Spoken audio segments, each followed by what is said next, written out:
Começa agora mais uma edição do Papo com Ela, eu sou Michele Figueiredo e no programa de hoje a gente vai falar sobre abandono afetivo, o que prevê a legislação brasileira, sobre a responsabilização dos pais que praticam esse ato. E a gente fala também sobre a importância da primeira consulta no ginecologista para adolescentes. Nas reportagens você confere dicas para garantir a segurança nesse momento em que a decoração natalina toma as casas da população mato-grossense e a gente traz também detalhes sobre a exposição O Extraordinário Universo de Leonardo da Vinci, em exposição no Goiabeiras Shopping. Então já sabe, prepara o teu café e vem comigo conferir esse papo que a gente preparou com tanto carinho para você. O Brasil deu um importante passo ao reconhecer o abandono afetivo como um ilícito civil. A legislação atual estabelece que pais e responsáveis têm, além do dever material, a obrigação de oferecer assistência emocional, presença e convivência. E a falta desse cuidado pode gerar responsabilização. Para entender o que a lei prevê, como isso funciona na prática e o que muda na vida de crianças e adolescentes e famílias, nós conversamos com a advogada especialista em direito de família, Flávia Arruda. Flávia, muito obrigada por ter aceitado o nosso convite para a gente falar de um assunto que é recente na nossa legislação, que é a configuração do abandono afetivo como um ato ilícito. O que muda quando a gente pensa na preservação de crianças e adolescentes que acabam passando por esse processo? Bom, Michele, primeiro, obrigada pela oportunidade de falar de um tema tão novo, como você falou, e importante, né? Como você mencionou, essa alteração ocorreu dia 28 de outubro de 2025, ou seja, poucos dias, e ela trouxe uma alteração ao Estatuto da Criança e do Adolescente, estabelecendo como um ato ilícito civil o abandono, a ausência, a negligência afetiva, não só material, dos filhos, né? Então, ela, não vamos dizer que ela obriga a amar, eu não diria isso, porque amar é uma escolha, mas ela penaliza quem não exerce o seu dever de cuidado, o seu dever de presença, que sem dúvida nenhuma causa um dano. E o maior benefício que eu vejo, houve uma relutância muito grande por muito tempo, tanto da doutrina como da jurisprudência, de considerar o abandono afetivo como um ato ilícito. Justamente por essa premissa que nós falamos, que não se pode obrigar a amar. Como monetarizar o afeto. Uhum. Então, havia essa relutância, né? Em 2012, houve um voto do STJ, de relatoria da ministra Nancy Andrighi, onde ela traz essa possibilidade de indenização. Uhum. No entanto, precisava haver uma prova do dano. Era necessário que se mostrasse que aquela criança, que aquele adolescente, ele sofreu um dano, e aí esse dano seria indenizado. Então, o maior ganho dessa lei foi justamente dispensar essa prova. Você conseguindo provar a existência do abandono afetivo, o ato ilícito está configurado e, sendo assim, passível de sanções legais, entre elas a indenização. Doutora, quando a gente fala de abandono afetivo, o que configura esse abandono, né? Que práticas expõem claramente que aquela criança ou aquele adolescente está sofrendo o abandono afetivo? Em primeiro plano, a ausência. A omissão, a negligência completa. E em graus mais altos, que infelizmente a gente tem em escritório, a humilhação, o vilipêndio mesmo.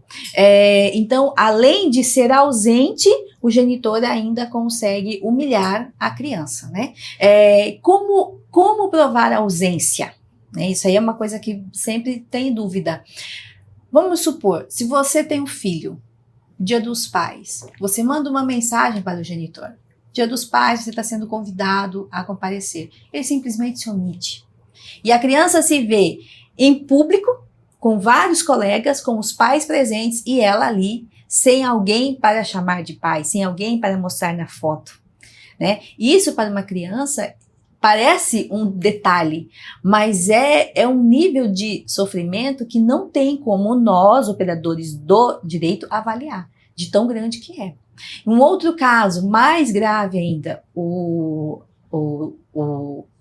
O adolescente estudava numa escola que o filho da atual esposa do pai estudava. O pai ia buscar o enteado e deixava ele ali. Sequer cumprimentava. Né? Então, isso tinha câmeras, isso tinha testemunhas. Então, o nível de sofrimento dessa criança era muito grande. Flávia, tem como obrigar esse pai a amar? Não.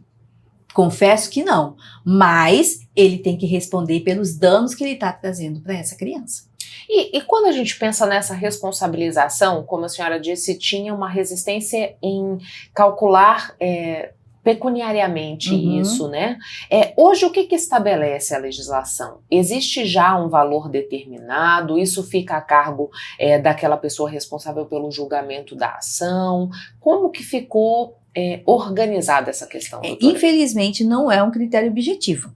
Né? Todo dano moral são critérios que, para quantificar, o juiz leva a questões subjetivas. Por óbvio que, se há uma comprovação de dano, se há laudo, se há testemunhas, com certeza o dano vai ser maior. Mas ainda é um critério subjetivo do magistrado.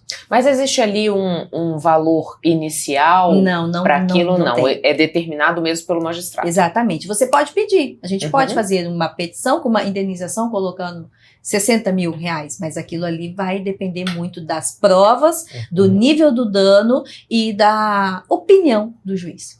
A senhora, quando foi falado do abandono afetivo, se referiu ao pai. Os pais são os que ainda mais recorrem nesse ilícito? Infelizmente sim, Michele, porque no Brasil nós ainda temos uma realidade de que 90% das crianças no divórcio permanecem com a mãe. Não é um 100%. E a gente percebe, inclusive, uma mudança nesse sentido. Porque você veja, na década de 70, na década de 80, era muito natural que os pais se separassem, a criança ficava com a mãe, o pai pagava pensão e fim. Tranquilamente, isso era normal. Com o tempo, em 2014, tivemos a Lei da Guarda Compartilhada, por uma necessidade do legislador, mas principalmente da sociedade, porque os homens começaram a querer participar mais. Peraí, eu não quero ser visita, eu quero conviver com meu filho. E até o termo visita já não se usa mais, porque pai não pode ser visita, mãe não pode ser visita, a visita fica na sala. Então, os pais têm que conviver. Então, houve essa já alteração da Lei da Guarda Compartilhada em 2014. Então, os homens passaram a conviver, a estar presente constantemente com os filhos, ainda que morassem em cidades diferentes. Isso não tem problema quanto à regulamentação da guarda compartilhada. Mas ainda é uma realidade que os filhos permaneçam residindo com lar de referência com a mãe. E aí, nesse ponto, os homens acabam tendo mais essa facilidade de abandonar, de virar as costas e seguir a vida. Doutora, quando a gente pensa no abandono afetivo, ele só ocorre em situações em que esse casal se divorciou, ou é possível que se configure o abandono quando os genitores ainda vivem juntos e, por alguma razão, uma das partes se omite nessa questão do afeto? Que pergunta interessante. Exatamente. É possível, sim. É possível porque a gente fala muito de divórcio, né? Sim. Dos pais separados, que é o mais usual. Mas é possível, sim, que esse abandono ocorra com os pais casados. Por quê? Porque não é o estar fora da casa. É não dar o apoio afetivo, é não cuidar da rigidez emocional do seu filho. E lembrando que ele pode ser pedido por um maior, né? Então, vamos supor que você tenha vivido isso na sua adolescência, você fez 18 anos. Você, peraí, eu vivi isso. Eu ainda posso pedir, eu ainda posso questionar? Pode, pelo limite de 3 anos.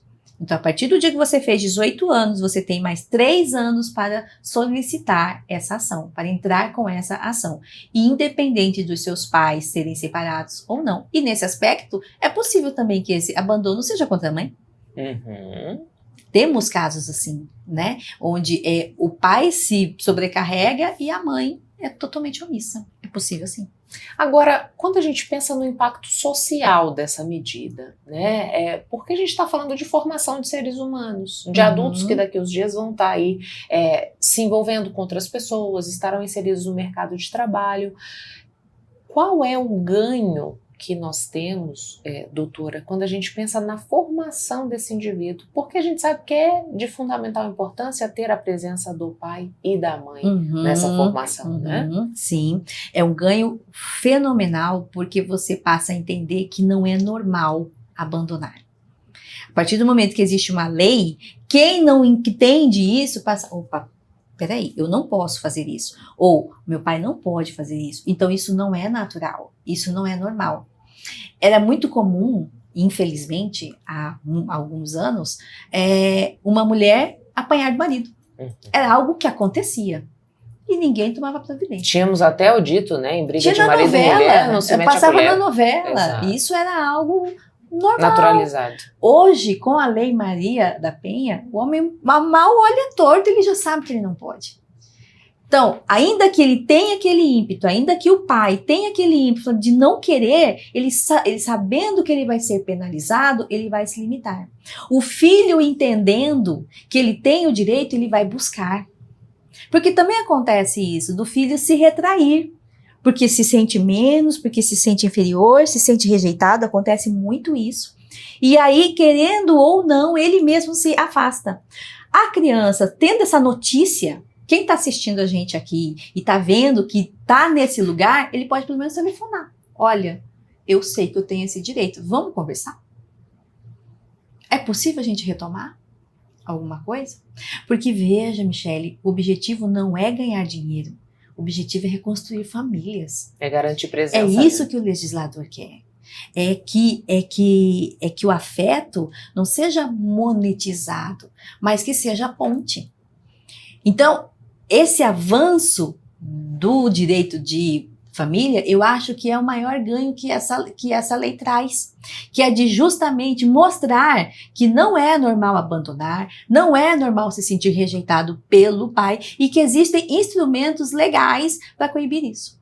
Aqui a gente pode pensar até num ganho para mulheres, né? Porque a gente vê dados estatísticos que mostram mulheres chefes de família que muitas vezes, quando o filho nasce com qualquer dificuldade, né, seja de saúde, seja cognitiva, esse genitor abandona o casamento e o filho por conseguinte, e essa mulher se vê sobrecarregada. Então também é uma forma da gente dizer, olha aqui, pai, você precisa sim se responsabilizar nesse processo.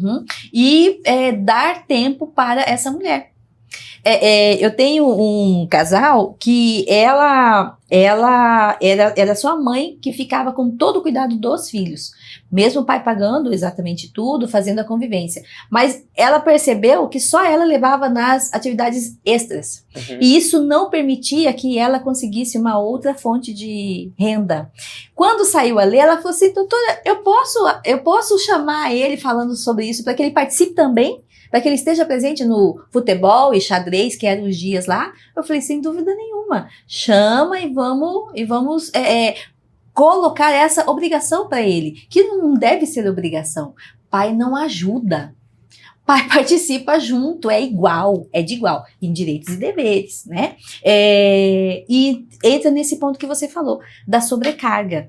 Então, quando se divide, fica bom para todo mundo, é um ganha-ganha. Além do que, Michele, as pessoas envelhecem, né? Exatamente. E aí? Como é que quem fica você isso? vai ter por você?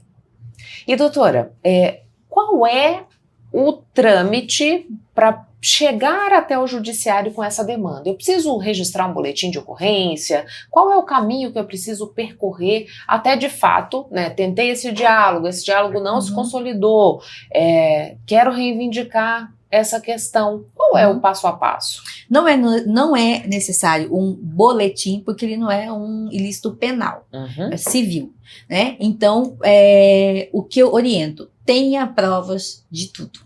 Prints de WhatsApp, recados da escola que são totalmente deixados para lá, né? Fotos, onde o seu filho está sozinho, ele nunca está presente, registre tudo. Com isso em mãos. E se você tiver um laudo, né, se isso chegou a trazer algum dano mesmo, que você tenha laudos, registre tudo isso e procure um advogado especialista em direito de família que vai orientar isso daí. Vai ser uma ação civil, uma ação de danos morais mesmo, pelo abandono afetivo, com a prova do abandono, novamente, não é mais necessária a prova do dano, né? O dano, ele é útil para quantificar, para aumentar o valor, como você falou. Mas não para provar que houve. Basta a prova da omissão. E com isso, já é possível entrar com uma ação civil de reparação de danos morais. E se for o caso, se daquilo tiver que tomar medicação, alguma coisa assim, é possível também os danos materiais provenientes daquele abandono afetivo. Doutora, chegamos ao fim do nosso tempo, deixo agora o espaço à disposição, caso a senhora queira trazer mais algum esclarecimento que a gente porventura não tenha discutido, ou para deixar uma mensagem para quem nos assiste. Sim, o amor, ele não deveria ser objeto de cobrança, mas a partir do momento que a sua omissão ou que a sua ação cause dano para uma outra pessoa, ele merece ser indenizado. Ele precisa ser indenizado como qualquer ato ilícito. Então, se você é pai, se encontra nessa situação, é tempo de recomeçar. É tempo de reconstruir essa ponte com seu filho. E se você é filho e se encontra nessa situação, é tempo de buscar ou por um diálogo ou uma reparação civil, sem medo de estar incorrendo numa violência ou num transtorno para a outra pessoa. Muito obrigada, doutora. Eu que agradeço, Michele. A gente chega ao fim desse bloco, vamos ao intervalo comercial e voltamos já já. A primeira ida ao ginecologista pode gerar insegurança, mas é um passo fundamental para que meninas e adolescentes conheçam melhor o próprio corpo e cuidem da saúde desde cedo. Para tirar dúvidas, quebrar tabus e orientar famílias e adolescentes, converso hoje com a ginecologista Zuleide Cabral. Doutora, muito obrigada por ter aceitado o nosso convite, para a gente trazer esclarecimentos mesmo sobre esse momento que marca o início do acompanhamento ginecológico para as adolescentes, né? Vamos começar dizendo quando é o momento ideal de marcar essa primeira consulta? Então, Michele, essa pergunta aparece sempre. Então, assim, eu costumo responder assim, o momento ideal é aquele que a adolescente ou a mãe da adolescente sente necessidade. Uma dúvida, algo que elas observam que está acontecendo com a adolescente, ou a mãe tem dificuldade de conversar com a menina de algum assunto na questão ginecológica. Esse eu acredito que seja o momento ideal. Quando não existe isso, a menina, como ela vem sempre sendo acompanhada com o pediatra, ou a pediatra, no caso, o profissional vai encaminhar diante de alguma situação antes da adolescência, ou no início da adolescência, que indique essa consulta. Podemos, assim, dizer que quando a menina menstrua pela primeira vez, quando ela não tem nada antes, nenhuma dúvida, seria um momento ideal. Nessa primeira...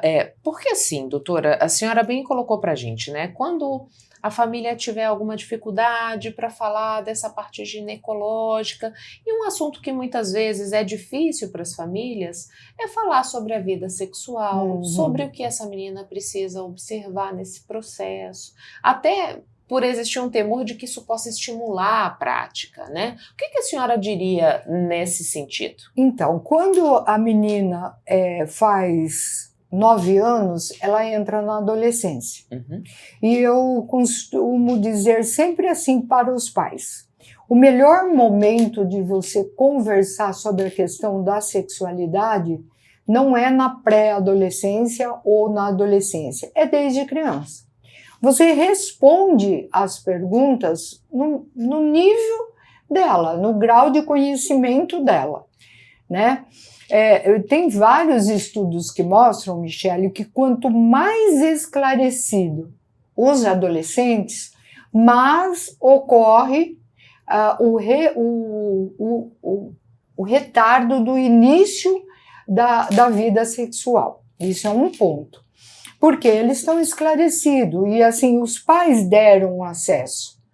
Eu sempre falo, quando o adolescente vem conversar com você, se você tem dificuldade, leve ela para um especialista. Se você tem, porque às vezes o adulto ele não foi também preparado para isso, então ele tem muitos mitos, muitos tabus, então o adolescente sente isso, né? Eu não vou conversar com isso com a minha mãe, com meu pai, porque eles não vão me esclarecer. Mas conversando, respeitando a sua dificuldade, é a melhor técnica. E quando ocorre essa primeira consulta, o que vai ser observado? Ali já se tem o manejo, por exemplo, de exames que devem ser realizados. Ali vai se colocar um hábito, por exemplo, de visitar constantemente esse profissional. E qual que é o impacto disso para o desenvolvimento dessa menina? Então, vou começar de trás para frente. O impacto é perfeito. Porque a medicina é assim, se você faz o diagnóstico precoce, você intervém mais cedo e você tem um melhor prognóstico. Então, nesta primeira consulta, vai depender da idade da menina. Por exemplo, se ela não menstruou ainda e ela está já com o desenvolvimento dos caracteres sexuais secundários, desenvolvimento de mama, pelo, de acordo com a idade dela, eu já sei que está caminhando tudo bem. Por exemplo, se atende uma menina de 14 anos que não menstruou ainda, mas está com o desenvolvimento sexual adequado, o seu exame clínico ginecológico é normal, eu sei que ela está tudo bem. Passou os 14, 16 anos com o desenvolvimento sexual presente, não menstruou ainda, eu vou começar a investigar. Então, tudo depende da idade e como esse desenvolvimento dos caracteres sexuais, que é desenvolvimento de mama, pelos, isso que vai ditar qual exame eu vou solicitar, se eu posso esperar, ou se já está no momento oportuno de ser solicitado esses exames. Doutora, a senhora usou para ilustrar para a gente, né, o manejo em consultório, casos de adolescentes que de alguma maneira retardaram essa menstruação. Mas nós temos o inverso também, quando essa menstruação ela aparece de forma precoce. Isso. Quando é que a gente considera precoce? Então, quando a menina inicia o desenvolvimento sexual antes dos 8 anos de idade, eu estou diante de uma puberdade precoce. Agora, quanto mais cedo, mais chance de ser um problema. Alguma causa que não seja constitucional. Por quê? Às vezes a menina está próximo de fazer 8 anos, antes dos 8 anos, mas está bem próximo. Provavelmente é uma puberdade mais cedo do que a maioria, mas na grande totalidade não tem nenhuma doença que justifique isso. É o início da puberdade precoce, mas não secundária a alguma doença. Não é problemática. É chamada de constitucional. Aí você pergunta, a mãe vai falar assim, olha, na minha família as mulheres desenvolvem mais cedo. É diferente você pegar uma menina de 6 anos, 5 anos, com desenvolvimento de mama ou pelo, provavelmente tem algo que precisa ser investigado. Se bem que na grande maioria dos casos, em torno de 98%, a puberdade precoce, mesmo não sendo essa que é próximo dos 8 anos, não tem causa. É como se o relógio da menina despertasse mais cedo. Só que nesses casos, você tem que intervir. Naquela que está próximo dos 8 anos, você não vai intervir. Por quê? Mesmo 98% seja não conhecido, se você não frear essa puberdade, essa menina vai ter um comprometimento na sua estatura. Entendi. E doutora, A gente, quando pensa nesse suporte profissional, a gente pensa também na proteção dessa adolescente. A gente está falando de gravidez precoce, a gente está falando de ISTs. Qual é a realidade que a senhora vivencia hoje, né? A gente tem uma maior conscientização sobre esses processos e, em consequência, redução dos casos, ou mesmo com as informações disponíveis, ainda se tem um registro alto, tanto de infecções como de gestações precoces? Então, a gravidez na adolescência, você pode avaliar, não tem como, você tem que separar nível socioeconômico-cultural, existe uma diferença. A gravidez na adolescência, em adolescentes com nível socioeconômico menor, inferior, ela tem, os números de casos são extremamente maiores do que na menina no nível socioeconômico melhor. E também em relação à região, as regiões, os estados. Quanto menos desenvolvido a região, o estado, mais chance de gravidez na adolescência. E é interessante, Michele, porque assim, existe mais acesso, né? Assim, a consulta médica, existe mais informações. Você vê que hoje as adolescentes têm muita informação, mídia, né, celular. Está na palma da mão, né? Isso. Mas mesmo assim, é aquela questão que isso não vem sendo preparado, né, desde o começo. Porque assim, a menina de nível socioeconômico menor, qual que é o exemplo dela? É a mãe que engravidou na adolescência também, é a mãe que tem mais que 2, 3 filhos. Então, para ela, aquilo é normal. Falta projeto de vida. Você pega uma menina, vamos dizer, melhor de nível socioeconômico, que tem mais informações, uma família mais estruturada, ela tem um projeto de vida. Ela quer ser médica, ela quer ser advogada, ela quer ser uma jornalista. Então, ela tem um projeto de vida. Então, ela se cuida mais. Então, assim, a gravidez nessa faixa etária, vamos dizer que é multifatorial. E está longe ainda assim, melhorou em algumas regiões. Por quê? Mais educação, mais ação em saúde.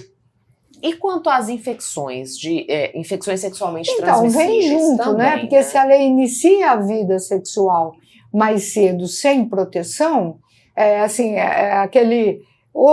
se falava muito, né? O pensamento mágico, né? Comigo não vai acontecer, né? Isso existe, mas comigo não. E adulto também tem isso, né? Mas o jovem, ele é mais atrevido, né? Ele pensa no aqui e no agora, no imediato. Doutora, a gente sabe que as meninas e as mulheres acabam tendo uma preocupação maior com o acompanhamento regular, né? Com essa visita ao médico, esse suporte profissional, ao passo que meninos e homens não vivenciam a mesma realidade. A gente sabe que, inclusive, a expectativa de vida dos homens é menor em razão disso. Como que esse comportamento dos meninos afeta o comportamento das meninas, embora elas busquem essa ajuda profissional? Então, assim, o meu conhecimento, a minha prática clínica mostra, assim, voltando no início do nosso papo, né, que é uma questão cultural. A menina não pode... quem que engravida? A menina ou o menino? Na verdade, a menina, né? Então, assim, os pais também não preparam o menino, porque leva a menina no ginecologista, mas não leva o menino. Então, o menino também recebe menos informação.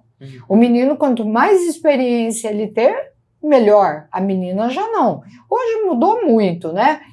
Assim, ao longo da minha trajetória, você vê essa diferença. Antes, as meninas chegavam no consultório e elas estavam preocupadas com virgindade. Hoje, virgindade nem se fala. né? Então, é isso. Então, a responsabilidade é mais da menina, porque assim, será que a família também não conversa também com os meninos? Olha, você também tem responsabilidade, a menina não engravida sozinha, né? A menina engravidou, mas ela que não se cuidou. E ele?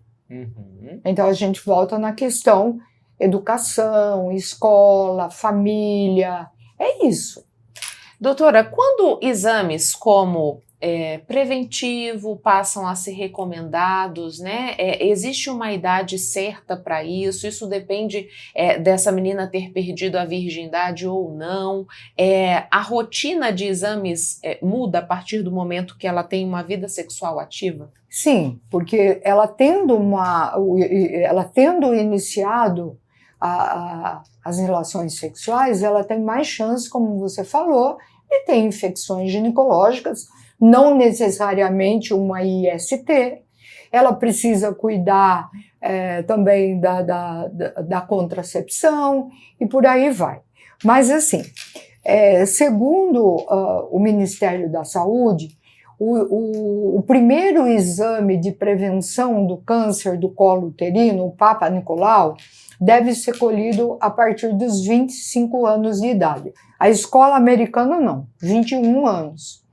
Mas, por exemplo, isso é para rastreamento do câncer.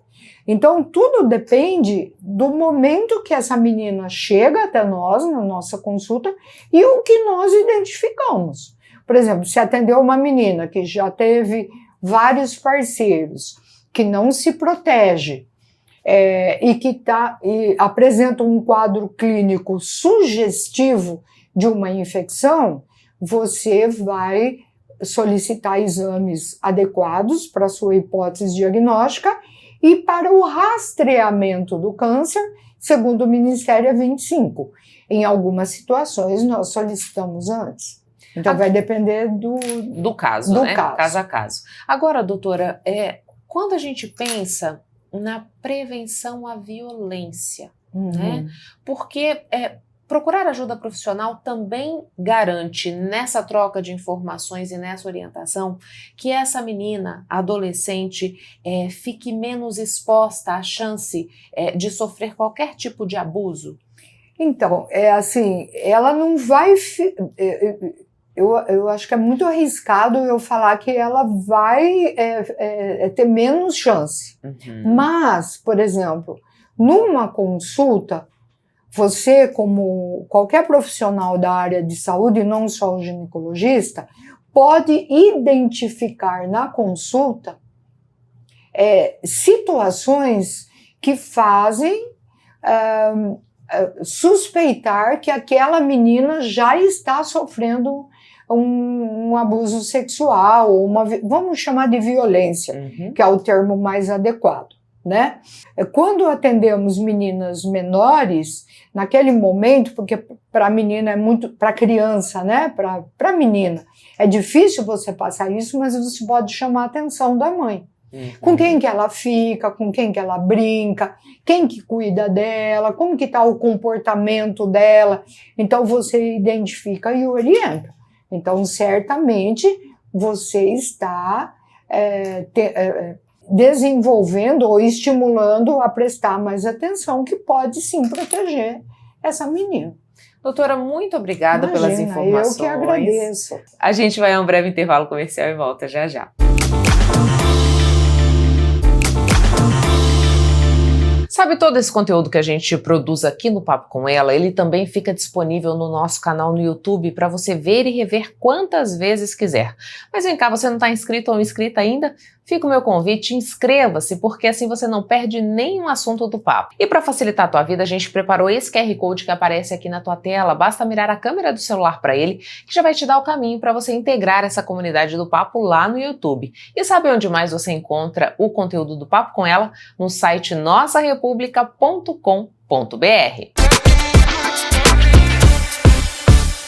O Natal se aproxima e é comum que as famílias já comecem a celebrar a data caprichando na decoração. Alguns cuidados precisam ser observados para evitar acidentes. Luzes de diferentes cores piscando em ritmos alternados, guirlandas, árvores de Natal.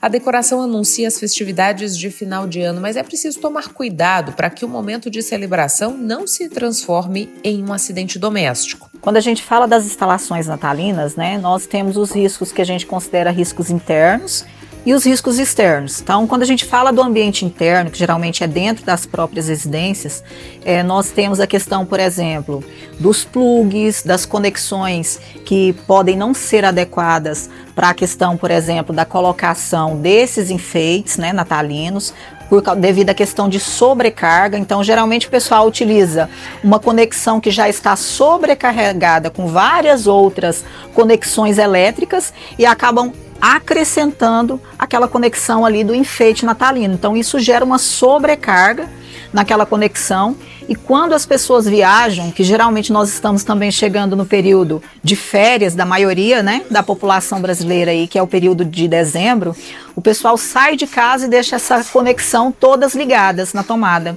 Então isso, devido à questão da sobrecarga, acaba gerando um curto-circuito e uma probabilidade muito grande de incêndio dentro das residências. Dados da Associação Brasileira de Conscientização para os Perigos da Eletricidade mostram que 70% dos incêndios de origem elétrica registrados em 2023 ocorreram em residências e comércios. Com a instalação de enfeites de Natal, essa preocupação se torna ainda mais relevante. Hoje a gente tem um equipamento adequado, que é a questão da régua, que comporta a instalação de mais de um equipamento elétrico ali, porém ele também só é, vamos falar assim, né, realmente seguro quando ele está com a questão, por exemplo, do dispositivo de segurança funcionando, que é a questão do fusível. Então aquilo dali também, devido a uma sobrecarga elétrica, ela também pode queimar, e o dono daquela residência, o dono daquele equipamento, da régua ali, ele precisa fazer a troca.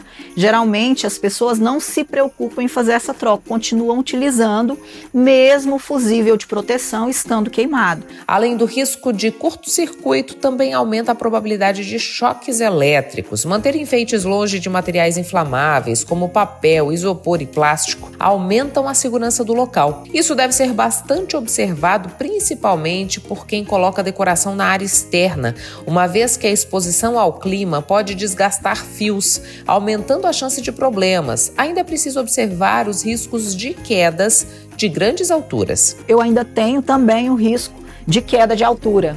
E a grande maioria desses profissionais hoje que fazem a instalação desses enfeites natalinos, né, eles não têm o que é necessário, que seria a questão da habilitação, qualificação, equipamentos apropriados para fazer esse tipo de trabalho em altura, que é essencial para garantir a segurança deles. Para uma decoração natalina segura e eficiente, consulte um eletricista para calcular carga e evitar sobrecargas, verifique fios desencapados, evite passar fios por baixo de tapetes ou cortinas, não manuseie luzes com as mãos e os pés molhados, impeça que crianças e animais de estimação brinquem com os enfeites, estabeleça horários para ligar e desligar os enfeites luminosos e sempre desligue a iluminação quando não estiver em casa. Assim você garante mais brilho e segurança para as celebrações do fim do ano. A exposição O Extraordinário Universo de Leonardo da Vinci chega a Cuiabá e promete uma rica experiência sensorial e educativa disponível até 30 de dezembro. Viver uma experiência imersiva recheada de mistérios e invenções de um dos maiores gênios da humanidade é a proposta da exposição O Extraordinário Universo de Leonardo da Vinci, em cartaz no Shopping Goiabeiras. A programação segue até o dia 30 de dezembro. É uma exposição, nacional que já passou aí por São Paulo, Belo Horizonte, Vitória.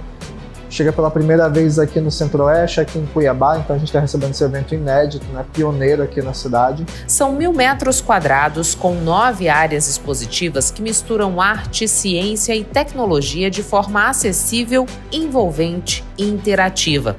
A mostra surpreende ao trazer uma sala de projeção mapeada criada com auxílio de inteligência artificial e softwares de cinema de Hollywood, além de um espaço dedicado aos mistérios e curiosidades da icônica Mona Lisa. Nós temos imersão com realidade aumentada, Nós temos um espaço dedicado à sua obra mais famosa, que é a Mona Lisa, né? E tudo isso a preços super acessíveis a partir de R$30.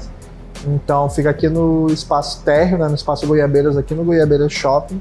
E a gente está em exposição aqui até o final de dezembro, então a gente está aguardando todo mundo, né, para vir conhecer os mistérios, as invenções e as histórias dele, que foi um dos maiores gênios da humanidade, Leonardo da Vinci. A narrativa percorre as diversas áreas de interesse do artista, como anatomia, engenharia, botânica, geometria e arte, revelando como sua mente inquieta antecipou o futuro com séculos de antecedência. Cada sala de exposição oferece um mergulho visual e sensorial nos estudos e experimentos do mestre, com animações em computação gráfica, recriações fiéis de suas obras e interpretações de seus famosos códices, os cadernos onde registrava ideias revolucionárias que ainda hoje ecoam na ciência e na arte. A gente tem um espaço Léo, que é um espaço dedicado a crianças, né? Um espaço onde as pessoas podem interagir ali com os quadros, com os desenhos, né? Se divertir com a ideia da Mona Lisa, do Léo. Toda a família está convidada para interagir com o extraordinário universo de Leonardo da Vinci. Essa é a oportunidade de Mato Grosso vivenciar a arte e a cultura universal de Leonardo da Vinci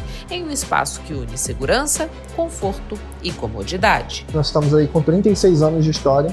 A gente continua trazendo esse grande evento para esse final de ano, né, que vai acompanhar aí toda a experiência de Natal também, das festas de fim de ano. Então a gente realmente está com uma programação incrível para todo mundo conferir lá no site do Goiabeiras e nas redes sociais. Chegamos ao fim de mais uma edição do Papo com Ela. Eu agradeço a você que ficou comigo até este momento. É sempre uma honra poder contar com a sua companhia. Mas antes de ir embora, eu quero te fazer um pedido. Siga o Papo com Ela no Instagram, no Facebook, inscreva-se no nosso canal no YouTube e nos ajude a fazer o programa. Me conta aqui o que você gostaria de assistir no Papo com Ela, seja nas nossas entrevistas ou nas nossas reportagens. Para isso, você pode mandar mensagem pra gente pelas nossas redes sociais ou por esse endereço de e-mail que aparece aí na tua tela. Tenha um excelente fim de semana. Na sexta que vem eu tô de volta e espero mais uma vez contar com a sua companhia. Um beijo e até lá!